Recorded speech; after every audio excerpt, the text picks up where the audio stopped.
रेहाना और रवि की शादी के बाद रवि के पास कुछ नहीं था।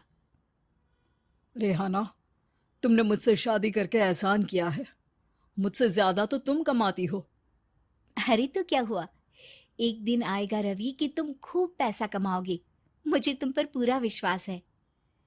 रवि और रेहाना खुद को स्टैंड करने के लिए पूरी मेहनत करते।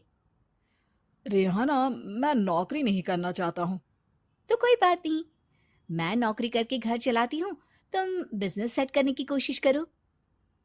एक दिन रेहाना, तुम जानती हो, मैंने जो विज्ञापन बनाने वाली कंपनी खोली थी ना, उसे बड़ी ब्रांड का ऑफर आया है।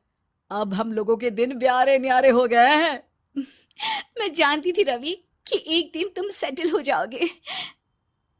रवि का काम अच्छा चल जाता है। एक दिन वो रेहाना से कहता है, रेहाना, अब हम लोगों का बच्चा भी हो गया है। बहुत छोटा है वो। उसका ख्याल कैसे रखेंगे हम? कैसे क्या, मैं गांव से माँ को लेकर आ जाती हूँ। नौकरी से हाफ डे ले लिया करूंगी। अभी तो वो छोटा है, स्कूल जाने तक मैं मैनेज कर लूंगी। देखो रेहाना, मैं अब अच्छा कमा रहा हूँ। तुमको नौकरी करके परेशान होने की कोई जरूरत नहीं है। अरे कैसी बात कर रहे हैं, मैं अपनी लगी लगाई नौकरी कैसे छोड़ दूं? और मैंने तो सुना है हम लोगों को कुछ ही महीनों में सरकारी नौकरी मिल जाएगी। सरकारी नौकरी में कितना कमा लोगी? उतने में तो मैं ड्राइवर रख लूंगा। रेहाना को रवि की बात का थोड़ा बुरा तो लगता है। कम से कम मेरी नौकरी की इतनी बेइज्जती मत करो। भूल गए, इसी नौकरी के बदौलत तुमने अपना बिजनेस खड़ा किया है। अरे वो तो मैं किसी के भरोसे भी कर लेता। देखो, अपने बच्चे को संभालो, घर का काम करो। अब बाहर जाती तुम अच्छी नहीं लगती हो। रेहाना रवि के कहने पर नौकरी तो छोड़ देती है, लेकिन अब बड़े से घर में उसकी कीमत किसी नौकर से कम नहीं होती। एक दिन रवि का दोस्त आता है। भाभी, हम लोग तो आपको तब से जानते हैं जब से आप लोग शादी होकर इस शहर में आए थे। आपकी बदौलत ही सारा बिजनेस खड़ा हुआ है। ये किस्मत तो आप ही की है भाभी। हाँ हाँ भाई, हमारी मेहनत तो कुछ है ही नहीं। अरे होगी, लेकिन भाभी की किस्मत के आगे कुछ नहीं। दोस्त वहां से चला जाता है, लेकिन रवि का गुस्सा सातवें आसमान में होता है। देखा कैसे बोल रहा था? अरे बिल्कुल अच्छा आदमी नहीं है ये। कैसी बात कर रहे हैं आप? प्रशांत भैया तो बहुत अच्छे इंसान है रवि। कैसे उन्होंने हमारे मुश्किल वक्त में हमारा साथ दिया था। अरे था पैसा तो साथ दिया, नहीं तो कौन पूछता है? रवि का व्यवहार पैसा आते ही अलग हो गया। वो बंदे को बंदा नहीं समझता। घमंड से घिरे रवि ने तो एक दिन हद ही कर दी। रेहाना, मैं अब तुम्हारे साथ नहीं रह सकता हूँ। क्या क्या बकवास कर रहे हो रवि? क्या कहना चाहते हो? और क्यों नहीं रह सकते तुम मेरे साथ? देखो, मुझे कोई और पसंद है, और उसने साथ रहने पर बस यही शर्त रखी है कि मुझे तुम्हें तलाक देना होगा।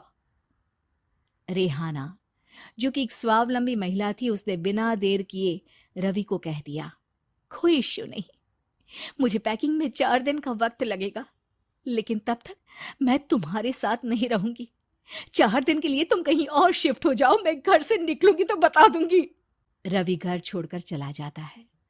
रेहाना को दुख होता है, वो रोती है, लेकिन व्यवहार से स्ट्रांग रेहाना को पति के वापस आने का और उसे सबक सिखाने का पूरा भरोसा था। फिर एक दिन, अरे शुशिका, कब शादी करोगे तुम मुझसे? यार मैंने तो सोचा था तुम शादी से पहले मुझे विदेश लेकर जाओगे, महंगी कार दिलाओगे। अरे सब दिला दूंगा, लेकिन पहले मुझसे शादी तो कर लो। हाँ हाँ, क्यों नहीं। मैं कुछ दिनों के लिए अपने मम्मी पापा के पास जा रही हूँ और लोगों से अपनी शादी की बात करूंगी।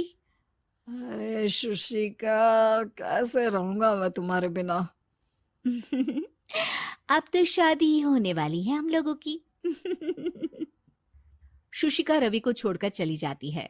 रवि घर आता है, जहां रेहाना को ना पाकर उसे सब अजीब लगता है। घर तो रेहाना के बिना कुछ नहीं है। बच्चे की याद भी आ रही है। चलो एक वीडियो कॉल कर लेता हूँ। रवि रेहाना को वीडियो कॉल करता है, लेकिन रेहाना फोन नहीं उठाती। रात को सोते वक्त मन कर रहा है मुन्ने को गले लगा लूं। चलो कोई ना, शुशिका से शादी के बाद मेरे और भी बच्चे होंगे। अगले दिन रवि ऑफिस जाता है, जहां टीना खड़ी होती है। सर, आपने अपने नए ऐड के लिए मॉडल की रिक्वायरमेंट डाली थी ना, मैं उसी के लिए आई हूँ। रवि टीना को देखकर खुश हो जाता है। अब शादी हो गई है तुम्हारी? नहीं सर, बस अच्छा सा हैंडसम और अमीर लड़का देख रहे हैं मेरे मम्मी पापा। रवि के दिमाग से तो टीना को देखकर शुशिका का ख्याल भी खत्म हो जाता है। अरे यार, ये लड़की मिल जाए कितनी सुंदर है। शुशिका तो इसके आगे कुछ नहीं है। आ, अब क्या तुम्हें ऐसा नहीं लगता कि मुझसे मिलकर तुम्हारी ये खोज खत्म हो गई है? आप ना